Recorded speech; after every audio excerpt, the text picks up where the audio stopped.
It's the world's fastest growing religion, Islam. The Chicago area alone, home to an estimated 400,000 Muslim faithful. Tonight, why some people are making the switch to a religion many Americans have trouble understanding. Mark Saxenmeyer has our special report. This is the story of 3 Chicagoans, all raised as Christians, all who've decided to ultimately reject that religion. Internet is down. Nadira Rodriguez Muhammad grew up Catholic, but found herself constantly questioning the long-held beliefs of her family. I always felt that something was missing for me. Ian Bushner is a law student at the University of Chicago. I felt like that there wasn't a God. Whitney Nichols is a new Loyola grad who grew up in suburban Streamwood. I guess what I was really looking for was what felt most natural and most logical to me.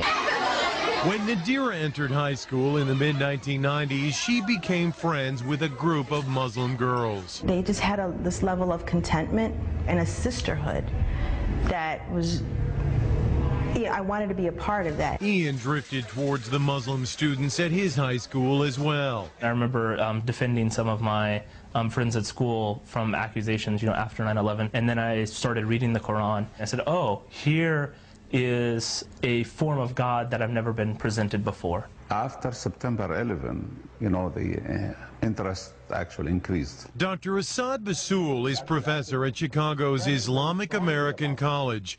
He says the tragedy 6 years ago initially prompted angry questions, but eventually many of the curious found answers to their own spiritual questions through Islam and converted. Sometimes, negative things bring positive things.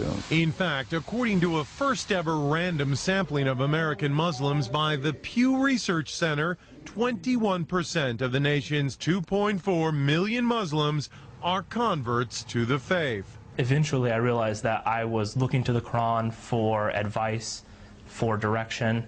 And at the point that you believe that the Quran is revelation from God, then you're a Muslim. The conversion has meant many changes in their lives. Ian prays 5 times a day. You'll finish a prayer and realize, I've just screwed something up. I've done something mean to somebody. Let me go back and correct that. Nadira wears the scarf, or hijab as it's called. But it's part of my character, modesty.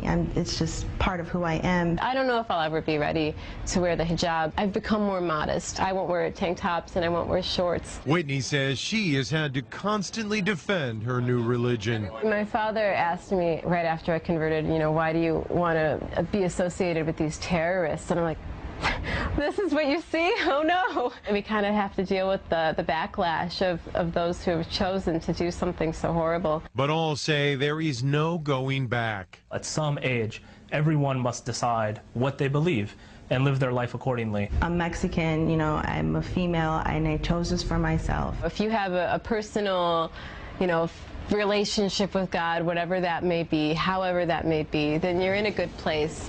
Mark Saxenmeyer, Fox News, Chicago. Now, for a longer version of this story, log on to our website, myfoxchicago.com. You can find it inside Mark Saxenmeyer's blog.